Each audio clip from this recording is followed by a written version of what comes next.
можем да кажем, че сме много далеч от това да пренапишеме кода на живота и да говорим за физическо безсмъртие. Мозъка трябва да се поставя в ситуации, които да го вадят извън комфортната му зона. Защото един индивид може да бъде на хронологична 40, но да живее в много тежки условия, в пълен дистрес, в война, в геноцид, в липса на храна. Този индивид ще бъде в много по-преклонна биологична възраст, с износени системи, с износени функции, тъкани, т.е. неговите шансове да стигне до по-преклонна възраст, добро здраве са много малки. Просто човек трябва да осъзнава, че всяко действие тук и сега, което се превърне в постоянно негативно действие върху неговия организъм, ще си има своя отзвук, колкото и да не ни се ще. И няма хапче, което да върне процеса назад. А нашите възрастни хора след 60 имат поне едно хронично, да не кажа две хронични заболявания.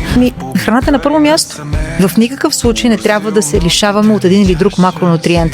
Макронутриентите са мазнини, протеини, въглехидрати. В никакъв случай стреса не е нещо лошо. Той е есенциален еволюционен механизъм, който ни държи живи. Нашия начин на живот и начина, по който общуваме, по който се грижим за това тяло, чисто биохимично.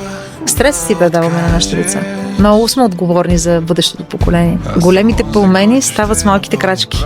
И ние можем много добре да модулираме изявата на тази генетика и всичко съдбата е в твоите ръце. Всъщност, наистина съдбата е в нашите ръце.